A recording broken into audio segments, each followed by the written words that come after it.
Caro amore mio, ho bisogno di scriverti quello che non sono riuscita a dirti l'ultima volta. Lo sai, in un'ora tante cose non si possono dire e poi non ci lasciano mai soli.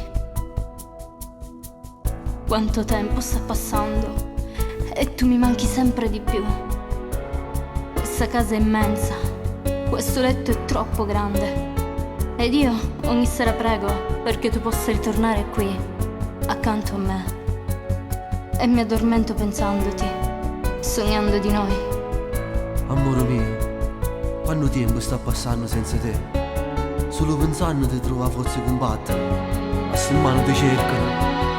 Non può che te, non può che noi, indossi lettere, non può bastare.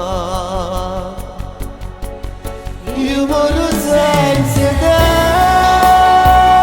senza parlare, nessuno può sapere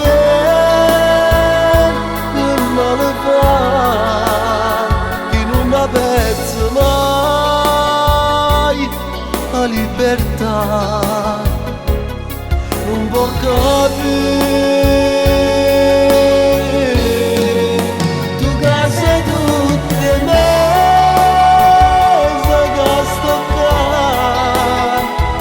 Non tengo niente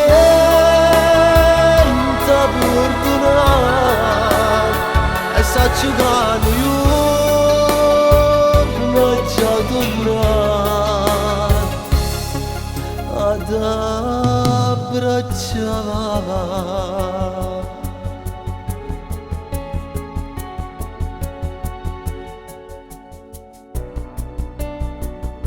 Non preoccuparti sempre per noi, i soldi ci bastano e poi lo sai, mio padre ci aiuta e ci vuole sempre tanto bene.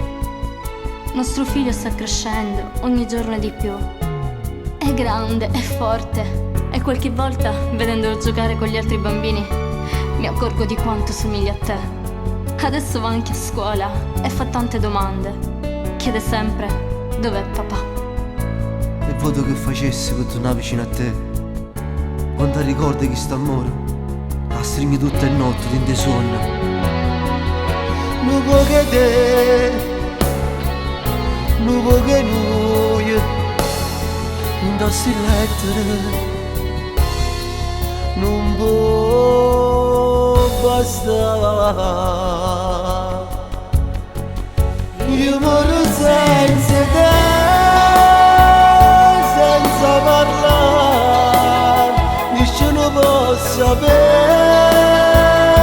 che male fa, che non apprezzo mai la libertà, non può capire.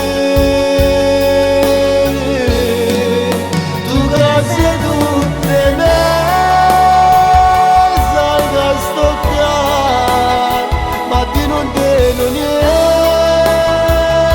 a perdonare e saccio che io non ci tornare ad abbracciare.